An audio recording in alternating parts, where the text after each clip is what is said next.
Hello दोस्तों, आपका स्वागत है अपने इस चैनल टॉपर विजन क्लासेज में। दोस्तों, टॉपर विजन क्लासेज एक नई चैनल तो है ही, लेकिन यहाँ पर जो कंटेंट दिया जाता है वो काफ़ी दमदार होता है। ठीक है, आप चलिए, हम समय को तो ज़्यादा नहीं लेते हैं, लेकिन आपको शुरू करते हैं। जो आपको चैप्टर पढ़ाना है 3 चैप्टर लीनियर इक्वेशन। ये एग्जाम के व्यू से आप ये वीडियो देख लीजिएगा, आपको सबसे बेस्ट होगा। ठीक है, आप एग्जाम के व्यू से देखिएगा, सबसे बेस्ट होगा।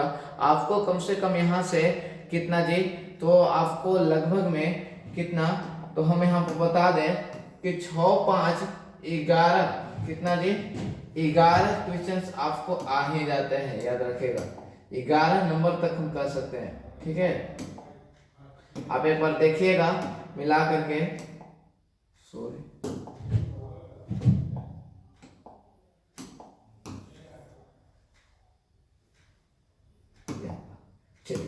आपको ये जो चैप्टर है आपका लीनियर इक्वेशन, क्या है जी, लीनियर इक्वेशन है। ठीक है, खैर यहाँ पर लीनियर इक्वेशन इन 2 वेरिएबल्स है, इन 2 वेरिएबल्स, लेकिन ये जो आपको है जी पेयर में है। किसमें है जी, पेयर में है। आप बारीकी से समझिए, एक एक वर्ड को समझिए। लीनियर का मतलब क्या होता है जी, लीनियर का मतलब क्या होता है। ठीक है, लीनियर का मतलब होता है रैखिक। लीनियर को ऐसे समझिए, लीनियर मतलब लाइन हो गया। लाइन मतलब क्या होता है जी, रेखा होता है। और लीनियर जब लग गया तो क्या बन गया जी, रैखिक बन गया। क्या बन गया, रैखिक। इक्वेशन मतलब क्या होता है जी, समीकरण होता है। क्या होता है जी, समीकरण होता है। पेयर मतलब क्या होता है जी, युग्म होता है। क्या होता है जी, युग्म होता है। वेरिएबल्स मतलब क्या होता है जी, चर होता है। क्या होता है जी, चर होता है। तो इस तरह से इन वेरिएबल्स नहीं, इन 2 वेरिएबल्स कर लीजिए। इसको क्या कर लीजिए जी, इन 2 variables, in 2 variables, linear equation in 2 variables है आपका जो चैप्टर का नाम। 2 चर वाले यहाँ पर इन 2 मतलब क्या हो गया जी, 2। तब कह सकते हैं जो चैप्टर का आपका नाम है कि 2 चर में या 2 चर वाले, 2 चर में या 2 चर वाले कौन सा जी, रैखिक समीकरण युग्म है। रैखिक समीकरण क्या है जी, युग्म के बारे में पढ़ना, याद रखिएगा। ठीक है, यही ये जो चैप्टर का नाम है आपको बहुत मदद करेगा इसको समझने के लिए। देखिए, 2 चर, 2 चर का मतलब क्या हो गया जी, जैसे x और एक क्या हो गया जी, y। x और क्या हो गया, y। इसके बराबर में आप कुछ लगा दीजिए, 2 लगा दीजिए, 5 लगा दीजिए, 0 लगा दीजिए, आपका कौन सी बन गया जी, समीकरण। एक और समीकरण लीजिए, है ना, 3x + 2y = 5। ये भी कौन सी जी, समीकरण है। ये भी क्या है जी, समीकरण है। तो एक समीकरण तो ये हो गया और दूसरा समीकरण ये हो गया। तो आप कह सकते हैं कि यहाँ पर क्या लग रहा है जी, युग्म में लग रहा है, जोड़ा लग रहा है। कैसा जोड़ा जी, तो एक चर है, 2 चर, ये कोचे का समीकरण था। 2 चर वाले रैखिक समीकरण। रैखिक का मतलब क्या हो गया जी, है ना, रैखिक का मतलब हो गया घात 1 हो गया। कौन हो गया जी, घात 1 हो जाता है। याद रखिएगा, रैखिक का मतलब क्या हो गया जी, घात 1। जैसे हमने यहाँ पर 3x + 2 पढ़े थे, ये रैखिक समीकरण नहीं, यहाँ पर रैखिक बहुपद था। क्या था जी, रैखिक बहुपद एक चर में। किसमें जी, एक चर में। याद रखेगा कि रैखिक बहुपद था। ये कौन सी था जी, रैखिक बहुपद था। क्या था जी, रैखिक बहुपद। बहुपद में जब 0 न लग रहा है, बराबर में कोई मान न दे रहे, उसको बहुपद कहते हैं। और जब बराबर में कुछ दे दिया जाए तब उसको क्या कहते हैं जी, समीकरण कहते हैं। यहाँ पर एक ही चर है, एक तो अचर पद है, लेकिन अगर यही ऐसे लिखो 3x + 5y, तब ये क्या हो गया जी, 2 चर वाले। 2 चर वाले रैखिक समीकरण हो गया। अगर घात अगर 2 लिखा रहता है तब हमको कोई चीज कहना पड़ता था जी, कि द्विघात हो जाता था। क्या हो जाता था, द्विघात। लेकिन यहाँ पर घात कितना है जी, 1 है, इसलिए क्या हो गया, रैखिक बहुपद हो गया। अब बराबर में कुछ लगा दीजिए तब क्या बन गया जी, रैखिक समीकरण बन गया। क्या बन गया जी? रैखिक समीकरण बन गया। क्या बन गया जी? रैखिक समीकरण। याद रखेगा, आपको रैखिक समीकरण नाम से याद रहना चाहिए। चलिए हम आगे देखते हैं। ठीक है, ये तो आपका चैप्टर का मेन इंट्रोडक्शन हो गया। ठीक है, ये नाम के बारे में भी हम लोग ने पढ़ा है कि सिर्फ दो चर रैखिक समीकरण क्या है। चलिए अब आगे देखिए।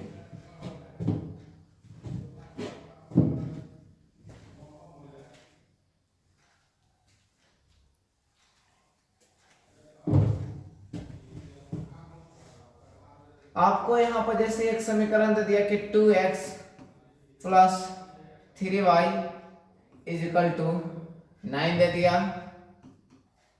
5x plus 7y is equal to 7 दे दिया। इस तरह से कुछ समीकरण दे दिया आपको। ये समीकरण क्या हो गया जी? फर्स्ट हो गया। ये समीकरण सेकंड हो गया। बेसिकली जो आपका ये जो रूप होता है ये इस रूप का होता है। अगर हम मान के चले कि ax प्लस by, ठीक है, और अगर हम ये पार्टी ही रखें तो अगर हो जाएगा plus c1 is equal to 0। c1 का सभी c1 की हम बात नहीं कर रहे हैं, किसकी बात कर रहे हैं जी? सिर्फ c की। तो ये जो आपका हो गया कि एक चर तो है जी, दो चर है लेकिन घात क्या जी? एक। तो कह सकते हैं कि दो चर वाला क्या है जी? रैखिक समीकरण है। दो चर वाले रैखिक समीकरण है, बराबर लगा है तो समीकरण है। अब देखिए यहाँ पर जो हम लोग का चैप्टर का नाम है दो चर वाले रैखिक समीकरण युग्म। क्या नाम है जी? दो चर वाले रैखिक समीकरण युग्म। यहाँ पर पेयर के बारे में पढ़ना है जी। एक और आपका होगा तो ये भी हो जाएगा ax plus by plus c is equal to 0। अब यहाँ पर थोड़ा सा परेशानी होगा कि भाई दोनों इक्वेशन तो सेम ही लिख रहे हैं। दोनों इक्वेशन क्या लिख रहे हैं जी? सेम ही लिख रहे हैं, लेकिन सेम हम नहीं लिखेंगे जी। सेम हम नहीं लिखेंगे। क्यों नहीं सेम लिखेंगे? तो देखिए कैसे सेम नहीं लिखेंगे। तो यहाँ पर एक आ गया, यहाँ पर पहला समीकरण था तो पहला लगा दीजिए। ये दूसरा समीकरण है, ठीक है, क्या जी? दूसरा समीकरण तो 2 लगा दीजिए। ये x और y में नहीं लगेगा, x और y में नहीं लगेगा क्योंकि ये तो भाई आपका चर है। क्या है जी? चर है। ये a1 का मतलब हो गया x का गुणांक कुछ भी हो सकता है माइनस प्लस। b1 का मतलब क्या हो गया जी? कि b1 का मतलब हो जाएगा कि y का गुणांक कुछ भी हो सकता है। ये आप देख सकते हैं कि अगर हम इससे बात करें, अगर कोई समीकरण अगर दे दिया आपको कि ये मान ली कि आपको यही समीकरण दे रहे हैं, ठीक है, अगर हम इसको ऊपर कर लें,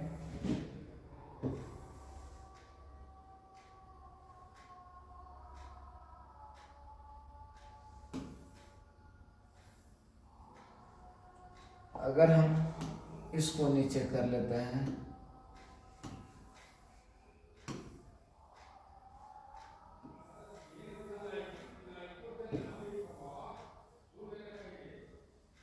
अगर इसी फॉर्म में है तो आप अगर तुलना कीजिएगा। अब यहाँ पर देखिए उस फॉर्म में अगर नहीं है तो भी आपको काम चल जाएगा, ठीक है। दोनों उस तरफ रहे या तो दोनों इस तरफ रहे तो आपका काम चल जाएगा, ठीक है। जैसे हम यहाँ पर बात करें कि a1 का मान बताइए। a1 का मान कितना हो जाएगा जी? 2 हो जाएगा। b1 का मान कितना हो जाएगा जी? 3 हो जाएगा। c1 का मान पूछेंगे तो ढेर लोग बताएंगे अगर इधर आएगा तो -9 होगा, उधर जाएंगे तो भाई +9 होगा। तो आप -9 लिखिए या तो +9 लिखिए, कोई दिक्कत नहीं। ये भी तो c1 ही है। ये क्या है जी? c1 है। और दूसरी बात है कि a2 अगर बात करें तो कितना है? 5 है। b2 की बात अगर करें तो कितना जी? 7 है। और c2 की बात करें तो कितना है जी? 7 है, ठीक है। तो ये आपका कुछ इस प्रकार से हम लोग को a1 b1 c1 पहचानना चाहिए, ठीक है। अब देखिए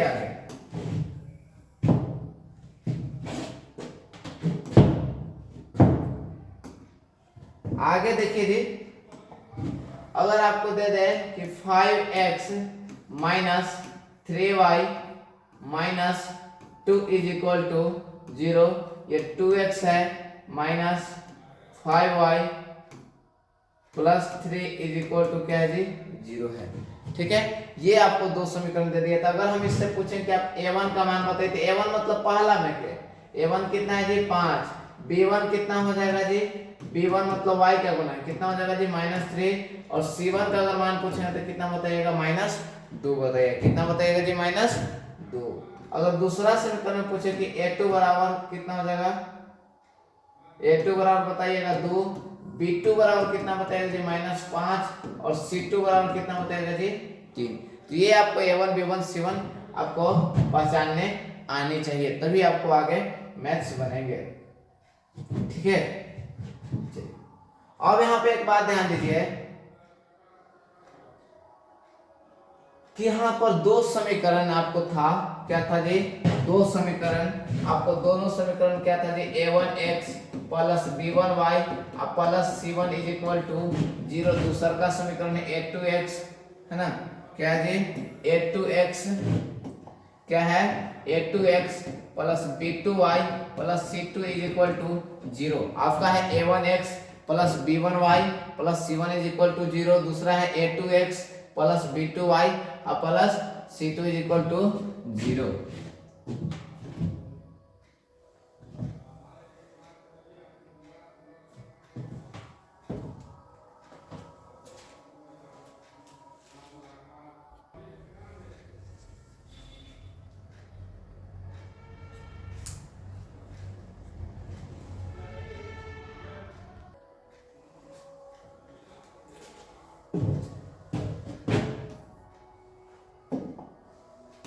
चलिए देखिए यहाँ पर आपको, यहाँ पर जैसे हम पहला समीकरण से आलेख खींच रहे हैं, पहला समीकरण से आलेख खींच रहे हैं, आपको कार्तीय तल में 3 को हम ग्राफ खींच के दिखा रहे हैं। ये आपको इस तरह से कुछ, ये तो आपको होता है 3,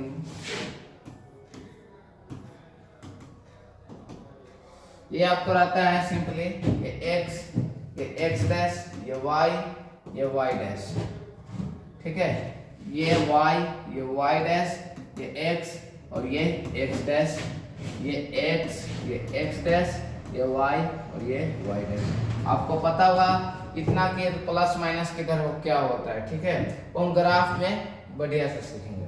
फाइनली यहाँ पर देखो कि यहाँ पर अगर ग्राफ खींच रहे हो, पहला से ग्राफ खींच रहे हो और ग्राफ कुछ इस तरह से गया, यहाँ से कहीं हम नहीं करेंगे, यहाँ से क्या करें भाई, चलो इस तरह से खींचे, दूसरा का समीकरण लिए, ठीक है, दूसरा का समीकरण लिए तो कुछ इस तरह से गया, ठीक है, ये ज्यादा डार्क नहीं जा रहा है,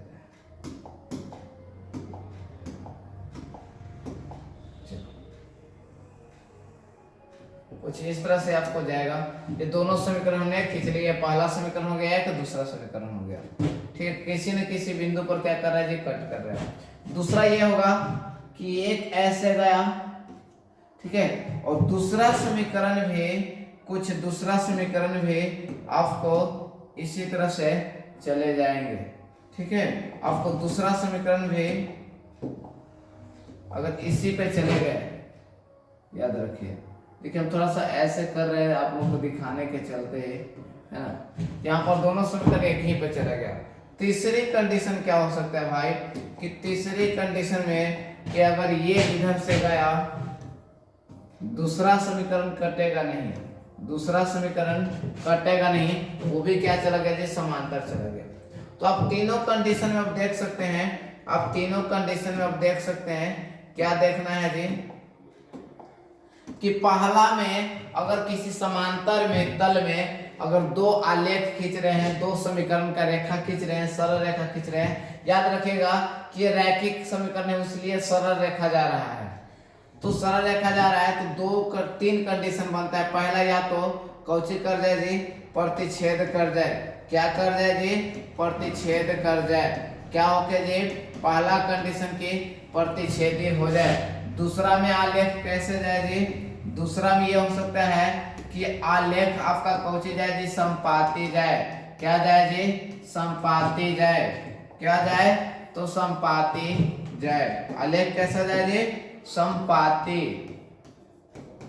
और तीसरा कंडीशन ये है कि यहाँ पर समांतर जा रहा है, आलेख कैसा जा रहा है जी, आलेख कैसा जा रहा है जी, समांतर जा रहा है। आलेख कैसा जा रहा है जी, समांतर जा रहा है। आलेख यहाँ पर क्या जा रहा है जी, समांतर जा रहा है, याद रखिएगा।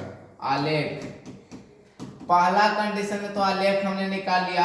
अगर हल की बात करेंगे तो कितने बिंदु पर काट रहा है जी, एक बिंदु पर। तो यहाँ से कुछ ना कुछ x का मान रहेगा, इधर से क्या रहेगा जी y, इधर से x का मान रह जाएगा, इधर से y का मान ऊपर जाएगा तो y का मान, यहाँ पे x और y का मान केवल एक आएगा, याद रखिएगा। तो केवल एक हल होंगे, केवल एक हल होंगे, या इसको बोलते हैं अद्वितीय हल। क्या बोलते हैं जी, अद्वितीय हल, मतलब उसके जैसा कोई दूसरा हल नहीं होगा जी। दूसरा अगर इसमें बात करें हल की, इसमें बात करें हल, मूल आंसर कैसे आएगा x का मान, तो आप देख रहे हैं कि बहुत जगह पे x और y काट रहा है, एक दूसरे को काट रहा है कि नहीं जी। तो आप कह सकते हैं कि अपरिमित रूप से, अपरिमित रूप से इतना ना कह के आप सिर्फ कह दिए कि अनंत हल या अनेक हल, याद रखिएगा। अनेक हल हो रहे हैं, कितने हो रहे हैं जी, अनेक। संपाते मतलब जब उसी पर जा रहा है तो एक जगह कटेगा, बहुत जगह कट रहा है ना। ये पर देखिए समांतर जा रहा है जी, तो एक भी हल नहीं होगा, कहीं कट रहा है का नहीं। तो जब आलेख समांतर जाए तो हल में जो आएगा तो कोई हल नहीं होगा, याद रखिएगा। याद रखिएगा दोस्तों कि क्या होगा जी, कोई हल नहीं होगा, याद रखिएगा क्या होगा कि कोई हल नहीं होगा, ठीक है। चलिए अब आगे देखिए आपका क्या है,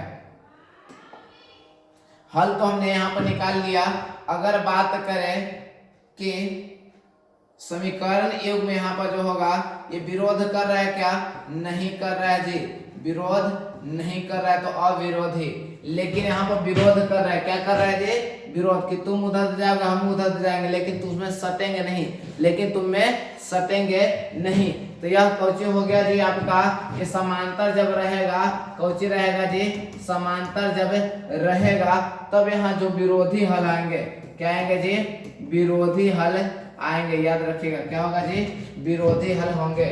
एक यहाँ पर निकाय पूछता है, क्या पूछता है जी, निकाय संगत है क्या संगत, तो निकाय में बताइएगा संगत है, जिसका मान निकल जाएगा क्या बताइएगा जी, संगत। इसमें भी निकल रहा है तो क्या बताइएगा जी, संगत बताइएगा, क्या बताइएगा, संगत बताइएगा। अच्छा इसका तो विरोधी है, विरोधी निकाल लिए, ये तो एक दूसरे पर आश्रित है जी, कौन है जी, आश्रित है, कौन है जी, आश्रित है, याद रखिएगा, कौन है जी, आश्रित है। आप देखिए यहाँ पर फिगर देखिए, बात बताइए, यहाँ पर हल नहीं निकल रहा, संगत हो जाएंगे, क्या हो जाएंगे जी, असंगत। अब बात आता है जो मेन आपका कंडीशन है, जो ये x का गुणांक और y का गुणांक दोनों समीकरणों में संबंध दिया हुआ है। तो पहला कंडीशन ये है कि a1 बटा a2 is not equal to b1 बटा b2, याद रखिएगा। अगर आप निकाल रहे हैं कि आलेख प्रतिच्छेदी हो तब आपको ये कंडीशन याद रखना होगा। यहाँ पर क्या होगा कि तीनों बराबर होगा जी, a1 बटा a2 b1 बटा b2 is equal to c1 बटा c2। जब तीनों बराबर होगा तब कौची कहेंगे जी कि आपका कौची है, आलेख संपाती होगा, हल अनेक हल होंगे, संगत होंगे, आश्रित होंगे। a1 बटा a2 b1 बटा b2 और c1 बटा c2 तीनों बराबर होंगे। लेकिन कहा है कि जब कोई हल नहीं होगा तब a1 बटा a2 b1 बटा b2 हो जाएगा, लेकिन c1 बटा c2 नहीं होगा जी, c1 बटा c2 नहीं होगा जी, याद रखिएगा। फिर से हम एक बार इसको क्या करते हैं जी, देख लेते हैं, ठीक है। चलिए आपको क्या बोला है कि जब ये समीकरण आपको दे देगा, इस तरह से आपको पूछ देगा कि बताइए इसका हल कैसा होगा, अद्वितीय हल होगा, है ना, एक हल होगा, अनेक हल होगा, कैसा हल होगा, तुरंत हम इस चैप्टर का ऑब्जेक्टिव करवाएंगे जी, याद रखिएगा। इस चैप्टर से क्या करवाएंगे जी, ऑब्जेक्टिव कराएंगे। तो बस इतना बात कम से कम याद रखना इस चैप्टर से कि हल कैसा होगा, अनेक हल होंगे। फिर से देखो प्रतिच्छेद कर रहा है जी, क्या कर रहा है जी, प्रतिच्छेद कर रहा है। जब प्रतिच्छेद कर रहा है तो कितने बिंदु पर काटेंगे जी, एक बिंदु पर, एक बिंदु पर काट रहा है तो क्या विरोध कर रहा है, सटल है ना जी, विरोध नहीं कर रहा है, तो यहाँ पर अविरोधी हो जाएंगे, क्या हो जाएंगे जी, अविरोधी।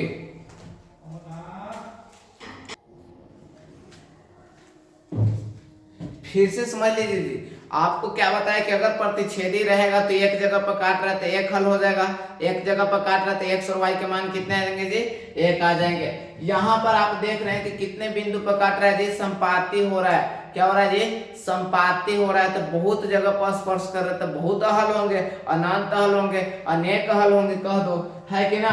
अगर हम बात करें आलेख तो संपाती होगा तो अनेक हल होगा, और यहाँ पर देखिए संगत होगा, क्या संगत, तो जिसका हल निकलेगा वो संगत, और एक दूसरे पर आश्रित है तो आश्रित तो बता दीजिए। पूछता है कि आश्रित होगा विरोधी या विरोधी, तो आश्रित मानिएगा इसके लिए। और तीसरी कंडीशन ये है आपको कि आलेख कौन होगा जी, समांतर होगा। आलेख समांतर होगा तो कंडीशन ये लगाइएगा, जब समांतर हो जाएगा तब आपको ये लगाना है, क्या लगाना है जी, फिर से हम यहाँ पर लिख देते हैं आपको कि जब आलेख समांतर होगा तो a1 बटा a2 होगा, b1 बटा b2, लेकिन c1 बटा c2 नहीं होगा। याद रखिएगा, अगर समांतर हो रहा है तो a1 बटा a2, b1 बटा b2 और c1 बटा c2 तीनों कौच हो जाएंगे जी, बराबर हो जाएंगे। और इसमें क्या है कि a1 बटा a2 is not equal to b1 बटा b2।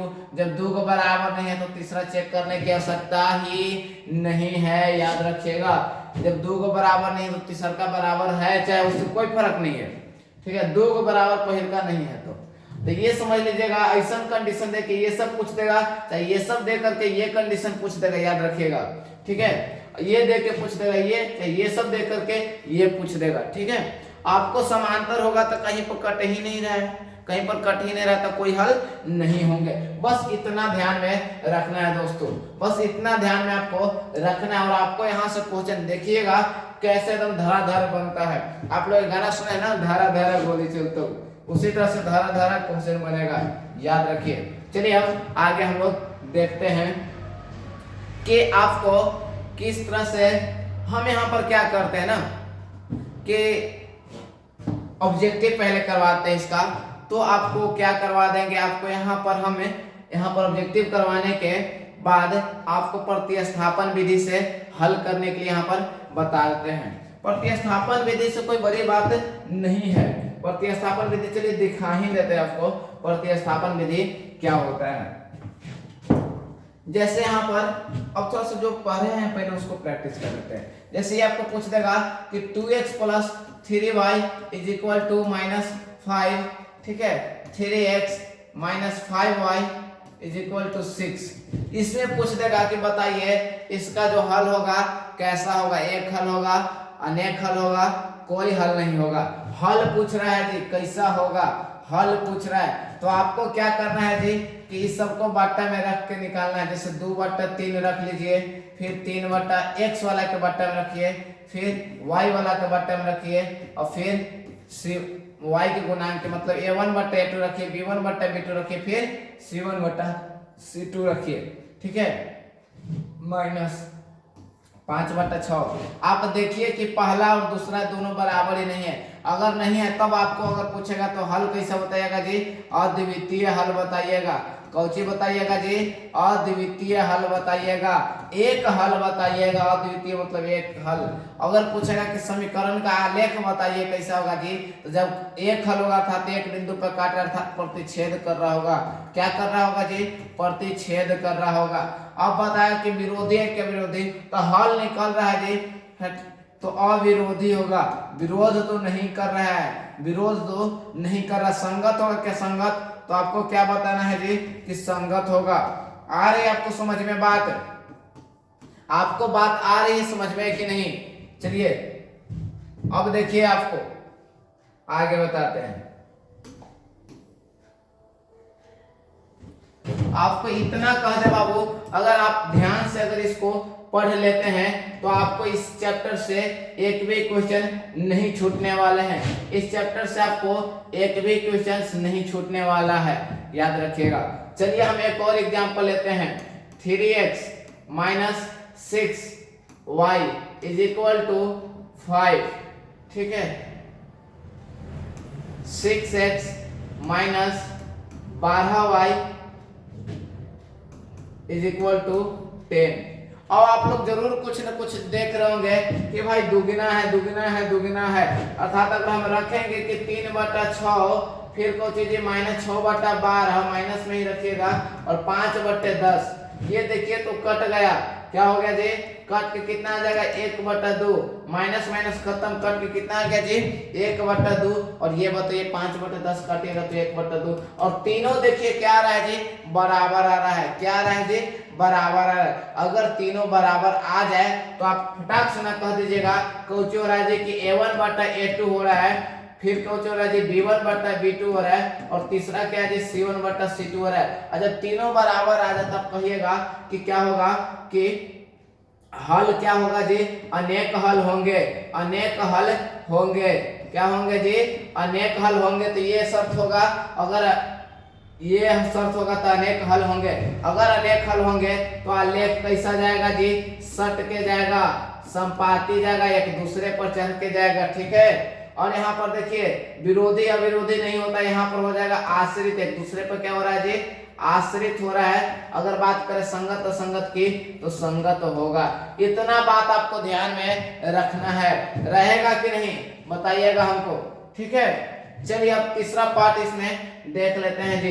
तीसरा पार्ट हम लोग इसमें क्या करते हैं कि देख लेते हैं।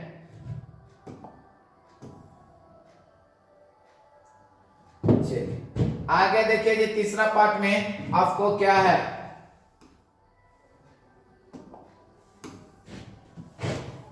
तीसरा पार्ट में आपको यह है कि अगर क्वेश्चन इस तरह से दे दें कि 5x plus 2y minus 3 is equal to 0, 10x plus 4y और माइनस 5 इज इक्वल टू 0, इस तरह से कुछ क्वेश्चन आपको दे दिया। अब पूछेगा कि बताइए इसका कैसा हल होगा, एक हल होगा, अनेक हल होगा, क्या होगा। तो आप देखिए जी ये क्या है कि 5/10 रखिए जी, 5/10, 2/4 माइनस 3/-5, इसको काटिएगा तो आ जाएगा 1/2, इसको काटिएगा तो 1/2, इसको तो नहीं काटिएगा, इसको आप नहीं काट पाइएगा तो 3 कितना हो गया जी 5। ये दोनों तो बराबर है लेकिन ये बराबर नहीं है, अर्थात A1/A2 है, A1/A2 है। दूसरा का कोच होगा जी y के वाला कोच कहेंगे B1/B2 है, B1/B2 है, लेकिन C1/C2 बराबर नहीं है जी। अगर ऐसा कंडीशन आता है तब हम लोग क्या कहते हैं जी कि कोई हल नहीं होंगे। हल अगर पूछेगा तो बताइएगा कि कोई हल नहीं होंगे, याद रखिएगा। कोई हल नहीं होने का शर्त क्या है कि A1/A2 is equal to B1/B2 is not equal to C1/C2। और आपको आगे क्या देखना है जी कि अगर पूछ दे आपको कि आलेख कैसा होगा तो समांतर होगा जी, आलेख कैसा होगा जी, समांतर, आलेख समांतर होगा जी, इसका एक दूसरे पर जाएगा, याद रखिएगा, इसका क्या करेगा जी, क्रॉस करेगा, याद रहेगा। चलिए समांतर जा रहा है तो बताइए कि विरोध कर रहा है कि नहीं, तो विरोधी भी हो जाएगा, क्या हो जाएगा जी, विरोधी। जिसका हल निकलेगा संगत, जिसका नहीं निकलेगा क्या कहिएगा जी, असंगत कहिएगा, क्या कहिएगा जी, असंगत। आ रही बात आपको समझ में, आ रही है कि नहीं बात आपको समझ में, कमेंट करके बताइएगा। चलिए इतना बात आपको क्लियर हुआ कि नहीं हुआ। चलिए कोई दिक्कत हो आप कमेंट कीजिए, ठीक है। अब आगे हम लोग देखते हैं। याद रखिए बाबू, आपको जीवन में हमेशा आगे बढ़ने के लिए मेहनत तो करना पड़ेगा। आप इसको एग्जाम में देख लीजिए, अगर एग्जाम से आपको एक भी क्वेश्चन इससे नहीं छूटेगा, आप देख लीजिए इस चैप्टर से जाकर के एक भी क्वेश्चन नहीं छूटेगा। आज के बाद इस चैप्टर से एक भी क्वेश्चन नहीं छूटेगा, ठीक है। चलिए अब आगे देखते हैं। आपको अगर लगता है कि ये सब हमको मिल जाता तो आप कमेंट कीजिए, एक बार हम जरूर ये प्रोवाइड करने की कोशिश करेंगे, ठीक है।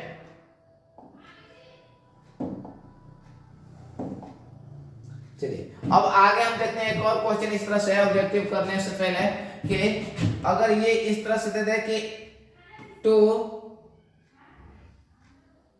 2x plus 4y is equal to 9।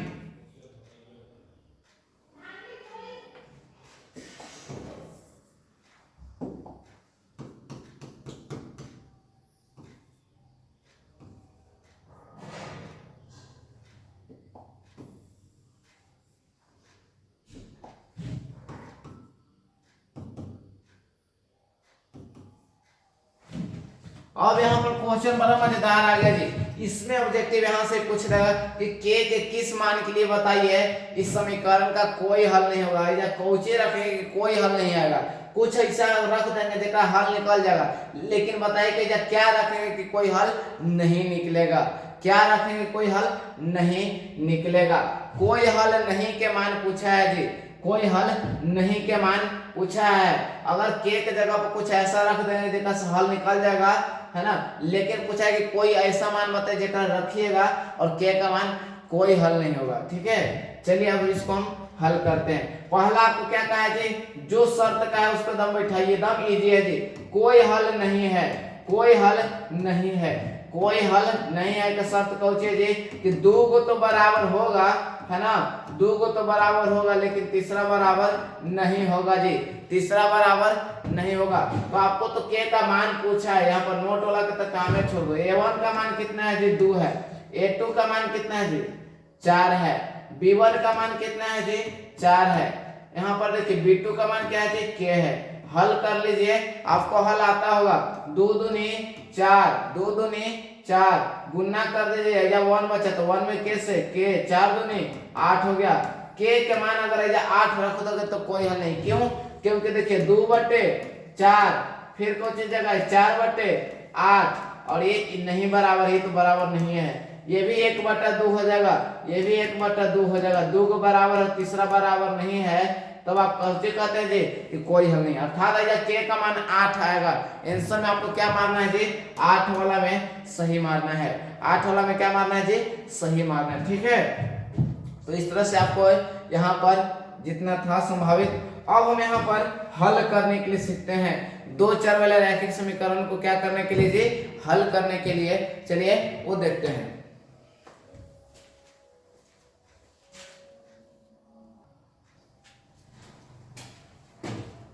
चलिए जी, देखिए इसको कैसे हल करते हैं कि 2x + 3y = 9 है और 3x + 6y = क्या है जी 5 है। अब आपको इसको क्या कहेगा कि प्रतिस्थापन विधि से हल कीजिए। आप इसको क्या कीजिए जी, लुप्तीकरण विधि से हल कीजिए। किस विधि से जी, प्रतिस्थापन विधि से और लुप्तीकरण विधि से, कोई विधि से आपको हल करना है। अब देखिए मान लीजिए यहाँ पर लुप्तीकरण विधि से हल कर रहे हैं, किससे जी, लुप्तीकरण विधि से। ठीक है, लुप्तीकरण को ही विलोपन विधि कहा जाता है। क्या कहा जाता है जी, विलोपन विधि। तो अगर विलोपन विधि से हम हल कर रहे हैं, किससे जी, कि विलोपन विधि से। विलोपन या लुप्तीकरण, लुप्तीकरण या विलोपन का मतलब यह हो कि विलुप्त कर दीजिए, लुप्त कर दीजिए, या तो आप x वाला खत्म करिए या तो y वाला के। अब आपको ध्यान में रखना है कि x वाला कैसे खत्म होगा, या तो y वाला, या तो आप x के गुणांक बराबर कर लीजिए या तो y का गुणांक। तो हमको यहाँ पर अगर हम देखें कि 6 है, ये 3 है, तो एक में क्यों ना 2 से गुना कर दिया जाए। किससे जी, 2 से।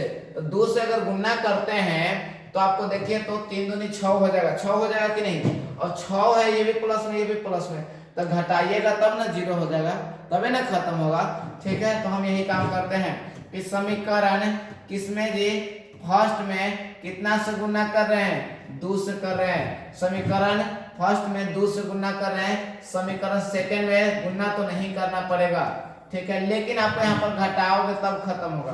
तो समीकरण फर्स्ट गुने 2 माइनस समीकरण फर्स्ट करने पर इतना बात आप लिख सकते हैं कि नहीं, बराबर कर दिए।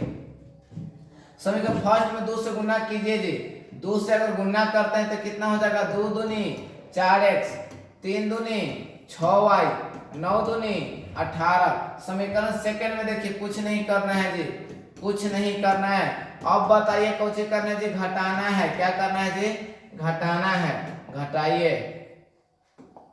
याद रखें कि अगर जब माइनस रहता तो चिन्ह बदल जाता है घटाने पर। अब देखिए ये से खत्म हो गया, अब 4 में से 3 घट गया तो कितना बचा जी, एगो x बचा, और 18 में से 5 घट गया तो कितना बचा, 13। इस तरह से x का मान कितना आ गया जी, 13 आ गया। कितना आ गया जी, 13 आ गया। अब देखिए इसको मान आप कहीं पे भी रख दीजिए, फर्स्ट और सेकंड में कहीं पे भी रख दीजिए। ठीक है, लिखिएगा कि x का मान समीकरण किसमें मान है, आपको किसी में भी रख दीजिए, फर्स्ट में रखने पर, जिसमें आपको इच्छा मत करे उसमें रख दीजिए। x का मान समीकरण फर्स्ट में रखने पर, तो फर्स्ट लिख करके इस तरह से ऐसे चलिए, फर्स्ट लिख करके 2 x का मान कितना है जी 13, तो 13 रख दीजिए। 3 के 3, y का मान तो नहीं पता है तो 3y अभी रह जाएगा, और इधर 9, 2 में 13 से गुना करिएगा 26, कितना आ जाएगा जी 26 आ जाएगा। ये उस तरफ चल जाएगा, 26 यहाँ पर आ गया, 3y इज इक्वल टू 9। अब देखिए तो 3y ये ऊपर ट जाएगा तो 9 माइनस क्या हो जाएगा जी 26, तो y बराबर कितना हो जाएगा 16 में से 9 घटा तो देखिए यहाँ पर y बराबर कितना हो जाएगा 16 में से 9 घटा तो 7 है ना, और ये कितना हो जाएगा 17, 3 20 6 26, ठीक है। यहाँ पर 3y, तो y का मान कितना आ गया जी 17/3, कितना आ गया जी 17/3। अतः लास्ट में लिख देना है कि अतः x बराबर कितना 13 और y बराबर कितना जी 17 कितना है तो 3 है, ये जरूर लिखना है। आपको यहाँ से मिलेंगे 2 नंबर जी, लुप्तीकरण से अगर क्वेश्चन पूछ दे जाए तो आपको यहाँ से कितना मिलेगा जी 2 नंबर। अब ढेर बच्चे को मन में सवाल आ रहा है क्या इसको प्रतिस्थापन से बना दिया जाए, किससे जी प्रतिस्थापन से, वज्र गुणन से। आपको उतना ज्यादा ध्यान नहीं देना है आपको। उसके बाद हम रैखिक समय इसको हम बताएंगे ग्राफ विधि से हल करने के लिए, ठीक है, ग्राफ विधि से हल करने के लिए। चलिए इसको हम थोड़ा सा क्या करते हैं छोटा कर लेते हैं।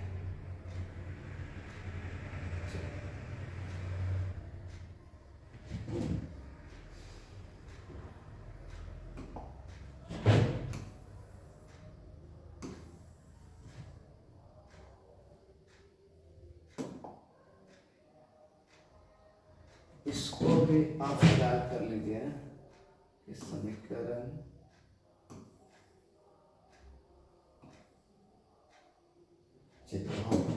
अब देखिए हम इसको क्या करते हैं कि प्रतिस्थापन विधि से बनाना है।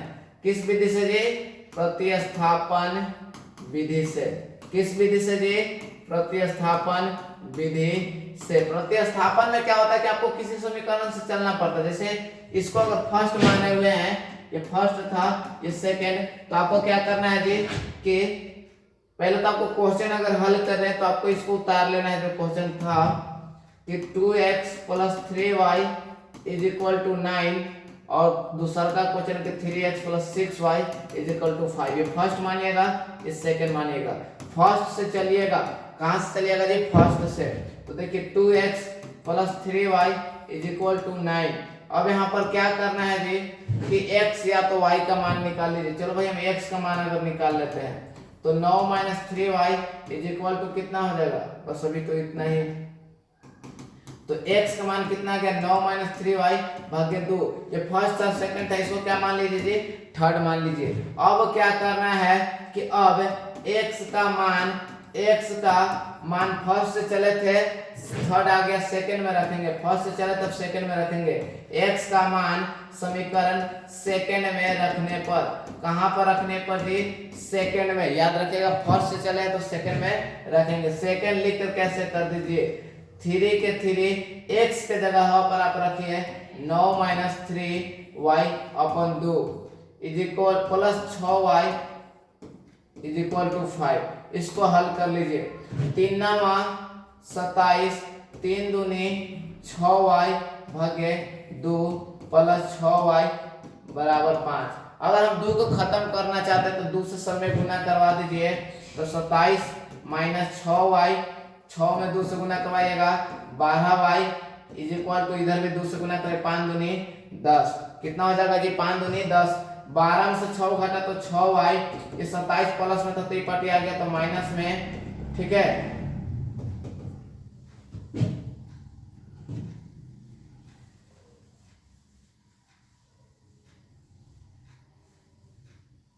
क्या हो क्या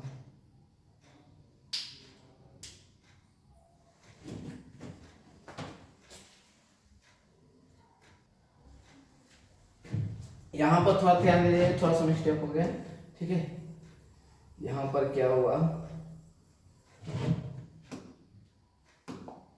जैसे हमने गुना किया 3 से तो कितना हो गया कि 3 × 27 तो ठीक है, और 3 तरीके कितना हो गया 9y/2।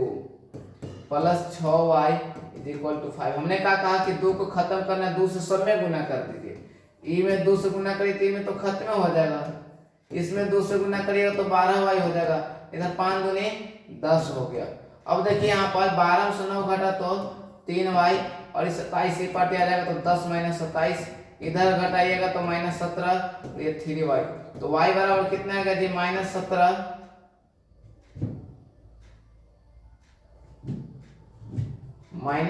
भागे 3। सही है क्या? यहाँ पे भी देखिए थोड़ा सा ध्यान नहीं देते, y बराबर यहाँ पे भी क्या होगा जी 90 में 9 में से 26 घटेगा तो कितना आ जाएगा, 9 में से 26 घटेगा तो 17 आएगा। कितना आएगा जी 17 माइनस में आएगा, किसमें आएगा जी माइनस 17/3 आता है ना, माइनस 17/3 आता है। यहाँ पे भी माइनस 17/3, तो यहाँ पे भी देखिए y बराबर उतना ही आया। और x का मान अब क्या रखिएगा थर्ड में, x की y का मान कहाँ रख दीजिए जी थर्ड में रखिए, थर्ड में, थर्ड से लिख कर कैसे चल दीजिए क्योंकि थर्ड में डायरेक्ट x का मान निकलेगा। x is equal to 9 minus 3, y के जगह पर कितना रख दीजिए जी माइनस 17/3 भागे 2, ये 3 से 3 खत्म, 9 के 9 और माइनस गुने माइनस क्या हो जाएगा प्लस 17 भागे 2, 17 9 जोड़िएगा तो कितना हो जाता है जी 26 भागे 2, कितना आ गया जी 13। आप देख सकते हैं कि यहाँ पे भी x का मान 13, y का मान माइनस 17/3 आया कि नहीं, अर्थात प्रतिस्थापन विधि से बनाइए या तो लुप्तीकरण विधि से, हल तो उतना ही होगा। ठीक है, अब चलिए हम यहाँ पर आपको ग्राफ से इसको हल करने की कोशिश करते हैं। ग्राफ से थोड़ा सा दूसरा क्वेश्चन से लेंगे। ठीक है, चलिए इसको आप देख लीजिए एक बार। ठीक है, चलिए आइए।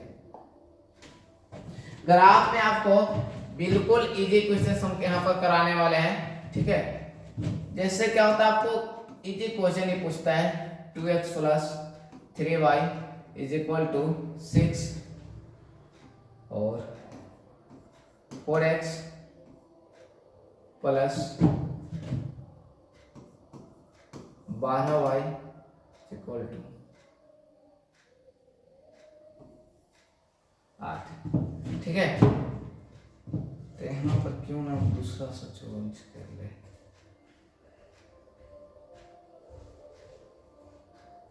चलिए ये कुछ इस प्रकार से फर्स्ट हो गया, यहाँ पर सेकेंड हो गया। आपको क्या करना है जी फर्स्ट से चलना है। ठीक है, 2x plus 3y is equal to 6। यहाँ पर देखिए कि 2x के 2x, आप यहाँ पर चाहे तो x और y किसी का भी मान निकाल सकते हैं, x और y किसी का भी मान निकाल सकते हैं। तो मन करे तो y का भी मान निकाल लो। 6 माइनस क्या हो जाएगा जी 2x, तो y बराबर कितना हो जाएगा 6 माइनस 2x भागे 3। यहाँ से आपको क्या करना है जी एक कॉलम बना लेना है इस तरह से कुछ करके। ठीक है, x और y, यहाँ पर मतलब होता है कि x का मान रखेगा तो y का मान आएगा। अगर हम x का मान क्या रखते हैं जी 0 रखते हैं, क्या रखते हैं जी 0, ये तो खत्म हो जाएगा। देखिए 6 माइनस 2 गुने 0 अब बटे 3, ये खत्म हो जाएगा तो आपको क्या बचेगा 6 भागे 3 मतलब 2 आ जाएगा। कितना आ जाएगा जी 2 आ जाएगा। ठीक है, अगर हम यहाँ पर रखते हैं 1 रखते हैं तो 6 में से 2 घटा तो 4, ये बढ़िया नहीं है। 2 रखिए 3 रखिए, 6 माइनस 2 गुना 3 करिए, द्वितीय आई 6, द्वितीय आई क्या हो जाएगा जी 6 हो जाएगा और भागे 3, 6 में 6 घटा तो 0, 3 रख रहे हैं तो कितना रहा जी 0 आ रहा है, 3 रख रहे हैं तो कितना रहा है 0 रख रहा है। और आप रख सकते हैं। ठीक है, 6 रखिएगा, 6 रखिएगा अगर तो 6 गुने 12, 12 में से 6 घटा तो कितना गया जी 6 माइनस 2 गुने 6, 6 दूनी 12 में से 6 घटा तो माइनस 6 आया। अब भागे कितना आ गया जी 3, तो देखिए तो कितना आ गया -2, -6 रखे सिर्फ तो कितना आ गया जी -2 आया है। चलिए इतना से भी आपको काम हो जाएगा, इतना से भी आपको काम हो जाएगा। ठीक है, अब चलते हैं समीकरण सेकंड से। किससे जी सेकंड से। ठीक है, इसको थोड़ा सा और छोटा कर लेते हैं।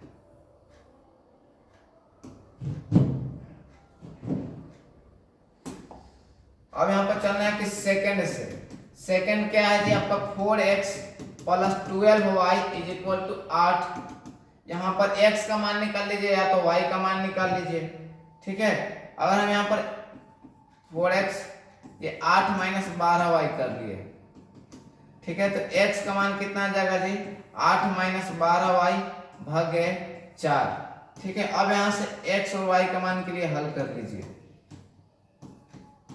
अगर हम x y का मान यहाँ पर 0 रखते हैं, कितना रखते हैं जी 0, तो ये देखिए तो 8 माइनस 12 और गुने 0 भागे 4 है, तो ये तो खत्म हो जाएगा, तो 4 दूनी 8 2 आ जाएगा। अगर हम इधर रखते हैं 1 रखते हैं, 8 माइनस 12 गुने 1 भागे 4, 12 में से 8 घटा तो कितना आ गया जी माइनस 4 भागे 4, कितना आ जाएगा जी माइनस 1 आ जाएगा। कितना रखे हैं 1 रखे हैं, y का मान 1 रखे हैं तो ये माइनस 1 आ गया। ठीक है, 0 और रखे हैं कि नहीं, 0 तो रख लिए भाई। अगर हम 2 रखे, कितना रखे थे 2, 8 माइनस 12 गुने 2 रखे, 12 दूनी 24, 12 दूनी 24 में से 8 घटा तो कितना होता जी 24 में से 8 घटा तो 16 भागे 4, कितना आ गया जी 4 आ जाएगा, है ना। कितना रखे जी 2 रखे हैं, y का मान 2 रखे हैं, तो कितना आ गया जी माइनस 4 आ जाएगा। कितना आ जाएगा जी माइनस 4 आ जाएगा। इसको हल कर लेंगे। ठीक है, यहीं पर मान रख रख के हल करना है। ठीक, अब चलिए अब आगे देखते हैं इसे ग्राफ कैसे खींचते हैं। जैसे आपको 2 लाइन अगर इस तरह से दिया हुआ रहे, ठीक है, इस तरह से आपको 2 लाइन दिया हुआ रहे, अब आपको क्या करना है कि x का मान देखना है कि अधिकतम मान कहां पर है। x का मान अधिकतम मान कितना है जी 6 तक है। चलो भाई 1 2 3 4 5 6 7 तक चल देते हैं, कोई दिक्कत नहीं है। चलो 7 6 5 4 3 2 1, यहाँ पर क्या रहता है जी 0 रहता है, मूल बिंदु पर 0 0 रहता है। याद रखिए, ये भी क्वेश्चन आता है कि मूल बिंदु का निर्देशांक 0 0 होता है, वो निर्देशांक में पढ़ना है। ठीक है, दूसरा आपको क्या है जी, आपको दूसरा क्या है कि आपको y का मान इधर प्लस, अच्छा x का मान माइनस में कहां तक है, तो माइनस 4 तक, 1 2 3 4 5, चलो भाई 5 तक चल दिए, माइनस 4 माइनस 3 माइनस 2 माइनस 1। ये y का मान ज्यादा कहां तक है जी 1 2 ये तक है, 1 2 3 तक चल दिए, 1 2 3 तक चल दिए, माइनस 3 माइनस 2 माइनस 1, ये 1 2 3, इतना में काम हो जाएगा। अब देखिए पहला से हम लोग इक्वेशन से रेखा खींचते हैं। पहला बोला कि x का मान 0, x का मान 0 इधर जाना है क्या, नहीं जाना है, लेकिन y का मान 3 यहां तक आएगा जी। x का मान 0, y का मान 2, सॉरी x का मान 0, y का मान 2 यहां पर आ जाएगा। ठीक है, दूसरा का बोला है पहला, दूसरा का बोला कि x का मान 3 आ गया भाई, लेकिन y का मान 0 ऊपर जाएंगे, नहीं जाएंगे। ठीक है, अब देखिए x का मान 6 लेकिन y का मान माइनस 2 नीचे आ जाएगा जी। अब ये तीनों से मिलाइए तो कुछ इस प्रकार से आपको एक लाइन बन रहे हैं। आपको इसको लिख देना है, आपको क्या करना है जी, इसको लिख देना है कि किसका समीकरण है, तो 2x plus 3y is equal to 6 का है। दूसरा का आपको इससे चलिए x का मान 2, x का मान 2, y का मान 0, x का मान 2, y का मान 0, x का मान 2, y का मान 0, ऊपर नहीं जाएगा, यहीं पर रह जाएगा। ठीक है, दूसरा का देखो x का मान -1, x का मान कौन सी है जी -1, y का मान भी 1, x का मान -1, y का मान 1। ठीक है, x का मान -1 और y का मान 1 ऊपर यहाँ पर। ठीक है, दूसरा बिंदु देखिए क्या है जी कि x का मान -4, y का मान 2, x का मान -4, x का मान -4 है जी, और y का मान 2 है, x का मान -4, y का मान 2 है। यहाँ पर कुछ इस तरह से जाएंगे। ठीक है, अब आप देखिएगा ये तीनों बिंदु को इस तरह से मिला करके तो कहीं ना कहीं प्रतिच्छेद करेगा। जिस बिंदु को प्रतिच्छेद करेगा आप उसी को हल कर लीजिएगा। लिखिएगा कि इस समीकरण का भी नाम दे देना, ये जो समीकरण है ये किसका समीकरण है जी, ये समीकरण है आपका कि 4x plus 12y is equal to 8, इसका समीकरण है ना। आप इसको लिखिएगा कि चूंकि समीकरण इतना से बिंदु लिए a b c और ग्राफ खींचा, ए बी सी से लेके ग्राफ खींचा, ए बी सी, सी बिंदु आपका किधर है जी, पहला में आपको सी बिंदु यहाँ था, ए बी सी से ग्राफ खींचा। दूसरा में लिखिएगा डी, यहाँ पर मान लो कहीं ई मान लो, एफ मान लो, ठीक है। दोनों को खींचा जो है दूसरे को बिंदु, जिस इस पे तो स्पष्ट नहीं दिखाई दे रहा लेकिन ग्राफ पर स्पष्ट दिखाई देगा, जिस बिंदु पर काटेगा वही हल हो जाएगा। आपको इतना कर देना, आपको 5 नंबर बिल्कुल देगा, ठीक है। तो चलिए अब हम लोग ऑब्जेक्टिव करवाते हैं, या ऑब्जेक्टिव के लिए आपको काफी टाइम हो चुका है, तो चलिए हम ऑब्जेक्टिव के लिए अगले वीडियो में बनाते हैं, ठीक है। तब तक के लिए जय हिंद, जय भारत।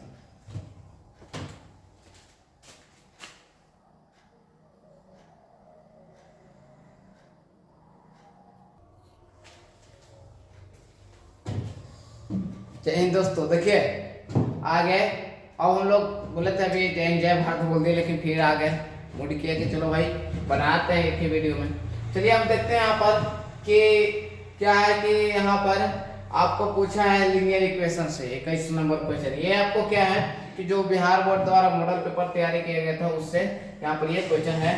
चलिए हम इसको यहाँ पर करवाते हैं, आप चुटकियों में बताइएगा आंसर। देखिए क्या पूछा है जी कि समांतर है, कि दो को दिया और समांतर, तो पी का मान बताना है। समांतर दे है तो आपको पता होगा कि a1 बटा a2, a1 बटा a2 is equal to b1 बटा b2 is not equal to c1 बटा c2। इससे तो मान ही नहीं है, इससे तो निकलेगा ही नहीं। आपको a1 का मान कितना है जी, 5 है। a2 का मान कितना है जी, इसमें से देखिए a2 का मान कितना है, 15 है। b1 का मान p है जी, b2 का मान कितना है जी, 9 है। काट लीजिए जी, पंक्ति आई 15, 3 तरीके 9, 3 को यहाँ पर गुना कर दीजिए, तो इधर 3 में 1 से गुना, 3 बराबर p, p का मान कितना आ गया जी, 3। Answer number A. इतना ही इजी है जी, ठीक है। चलिए आगे क्वेश्चन देखिए फटाफट।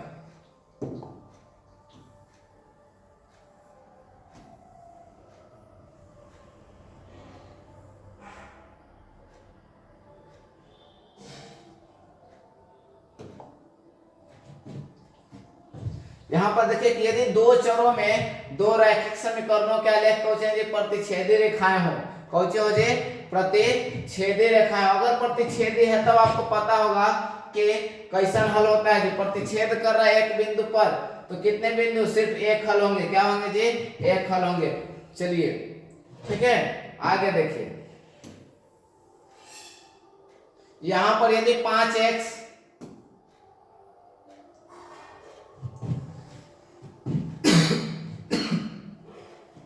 यहाँ पर 5x minus 8y is equal to 0, 10x minus 18y is equal to 0, तो x और y के मान है। यहाँ पर आपको हल करना है, या तो आपको एक और कंडीशन होता है x और y के मान रख करके पता कर लीजिए x और y के मान, लेकिन आप कुछ कोशिश कीजिए कि जल्दी बन जाए। क्या करें जी, जल्दी बन जाए, ठीक है। अब आप यहाँ पर देखिए,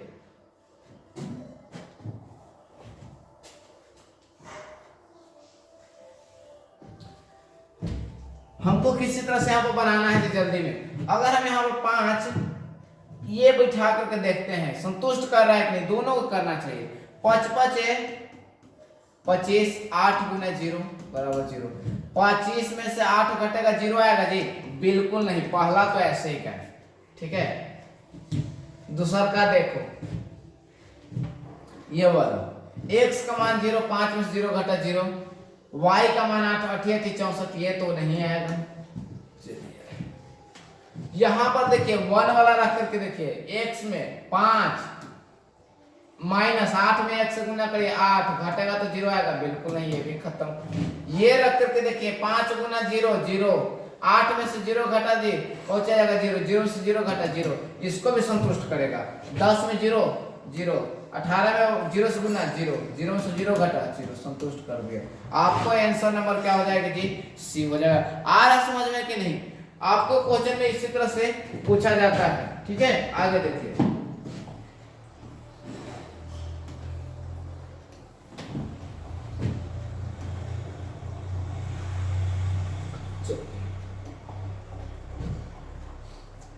यहाँ पर देखिए आपको यदि समीकरण इतना बड़ा और इतना का मूल समान हो, यहाँ तो आपको किससे आ गया जी, द्विघात से आ गया। किससे आ गया जी, द्विघात से आ गया। ठीक है, चलिए आगे हम लोग क्वेश्चन देखते हैं और है कि नहीं इससे। चलिए जी देखिए यहाँ पर आप देखिए कि आपको कहा है कि इसको हल करना है। क्या करना है जी, हल करना है। आपको समीकरण दिला है x - 2y = 0 और दूसरा समीकरण दिला है 3x + 4y = 20 दिले है। क्या दिला जी, -20 2 पार्टी चल गया तो 20। यहाँ पर ये फर्स्ट हो गया, ये क्या हो गया जी, सेकंड हो गया। अब आपको इसको कहा नहीं कि कौन विधि से, आप लुप्तीकरण बना दीजिए। लुप्तीकरण बनाने वाला कि 2 में 2 से गुना कर दीजिए, 4 ये भी 4 खत्म हो जाएगा। ये माइनस में प्लस में जोड़ने के लिए जोड़ दीजिए, बस ये खत्म हो जाएगा। आपको ये काम करिएगा तो 3 है, ये कितना हो जाएगा, 4x हो जाएगा। यहाँ पर 20 के 20 हो जाएगा। x का मान कितना आ गया जी, 5 आ जाएगा। x का मान 5 आया, इसमें रख दीजिए तो 5 के 5 माइनस यहाँ पर 2y = 0, ये पार्टी जाएगा तो 5 = 2y। y का मान कितना आएगा जी, 5/2 आ जाएगा। ठीक है, बस इतना ही क्वेश्चन में करना था आपको। बताइए इतना इजी था क्वेश्चन, 2 नंबर मिलेगा जी आपको इससे। और एक आपको ग्राफीय विधि से हम बता रहे हैं कि पूछेगा। ठीक है, आपको क्या पूछेगा जी, ग्राफीय विधि से। देखिए क्वेश्चन में ग्राफीय विधि से आपको 5 नंबर का पूछेगा। 5 और 2 7 और 3 10 11 हम बोले थे ना, 10 11 नंबर के पूछ देता है। ठीक है, आपको देखिए यहाँ पर बोला है ग्राफीय विधि से रैखिक समीकरण इतना को हल करिए। आपको यहाँ पर x का मान निकालना है और कॉलम बनाना है जी। x का मान इस तरह से अगर चलेंगे यहाँ से कि तो ये हो जाएगा 1 माइनस ये y हो जाएगा। पहले आप कर लीजिए, माइनस में तो प्लस में, ये प्लस है तो माइनस में। ठीक है, अब यहाँ पर x का मान y का मान रखिएगा तो x का मान निकल जाएगा। इस तरह से कॉलम बना लीजिएगा। ठीक है, इससे अगर करते हैं तो अगर आपको x का मान निकालना है चाहे y का मान, अगर y का मान निकालते हैं तो ये माइनस में तो प्लस में चल जाएगा, ये प्लस में तो इधर माइनस में आ जाएगा। ठीक है, फिर y = 12 - 2x भागे 3 आ जाएगा। x का ऐसा मान रखेंगे कट जाएगा। जैसे आप यहाँ पर 0 रखिए तो ये खत्म हो जाएगा, तो 12/3 कितना आ जाएगा, 4। 0 रखे थे कितना आ गया जी, 4 आ गया, एक बिंदु मिल गया। अगर हम रखते हैं कितना जी, 1 रखते हैं तो यहाँ पर बढ़िया नहीं होगा। 2 रखिए तो 12 में से ये भी नहीं, 3 रखिए, 2 3 6, 3 रख रहे हैं। x का मान कितना रख रहे हैं जी, 3 रख रहे हैं। ठीक है, x का मान 3 रख रहे हैं तो y का मान कितना आ जाएगा जी, ये तो 2 3 6, 12 से 6 घटा तो 6 और 6/3 कितना आ जाएगा, 3। 3,3 आ गया। तो इस तरह से बिंदु आएगा, आपको ग्राफ खींच लेना। ठीक है, चलिए आपको हमने यहाँ पर बता दी है टोटल कितने हो गए जी, 5 2 7 3 10 11 नंबर के यहाँ से पूछ देता है। तो चलिए मिलते हैं नेक्स्ट क्लास में फिर से एक बात। और जो आपको चैप्टर में आपको दिक्कत होगा, अगले चैप्टर हम लोग जो मिलने वाले हैं आप लोग से, वो लेकर के आ रहे हैं आपको मेंसुरेशन के क्षेत्रमिति के, और उसमें आपको बताएंगे कि किस तरह से क्वेश्चंस बनेगा। चुटकियों में वहां पे भी सोल्व करने के लिए सिखाएंगे। और आपको फिर से एक बार जय हिंद जय भारत दोस्तों। और अगर वीडियो अच्छा लगा हो तो जरूर सब्सक्राइब कीजिएगा और अपने दोस्तों के पास शेयर कीजिएगा। देखिए मेहनत करने से कभी पीछे मत हटिएगा दोस्तों, मेहनत करने से पीछे नहीं हटेगा। आप लोग अगर सो रहे हैं तो सोइए, लेकिन एक कारण जरूर ढूंढिए पढ़ने का। पढ़ने का कारण अगर आपको पता चल जाएगा या मेहनत करने का कारण पता चल जाएगा, अगर आप कारण ढूंढिएगा तो एक नहीं 1000 कारण पता चलेगा कि क्यों पढ़ना हमारे लिए जरूरी है। आप अपने पिताजी का देख लीजिए दैनिक स्थिति, अपने माता जी का वो स्थिति देख लीजिए। अगर आपको लगता है कि सब बढ़िया है, हमको नहीं पढ़ने का जीवन में है कोई जरूरत तो मत पढ़िए। लेकिन अगर आपको लगता है कि मेरे पिताजी मजदूरी करते हैं, मेरे माँ खाना पकाते हैं, उनको कितना दिक्कत होता है ना, और आप क्या उनका जीवन उसी तरह से व्यतीत करना चाहते हैं, नहीं ना, तो आप जरूर मेहनत कीजिए। ठीक है, ये बस 2 दिन का जिंदगी है। ठीक है, ये 2 दिन का जिंदगी कहने के लिए है, लेकिन आपको इस काटने के लिए बहुत जीना पड़ेगा, आपको बहुत कड़ी मेहनत करना पड़ेगा, ज्यादा नहीं आपको। तो आप बस पढ़ाई कीजिए मन लगा करके, डाउट्स पूछिए जो आपको डाउट्स है। तो मिलते हैं एक नए क्लास में, तब तक ले जय हिंद जय भारत।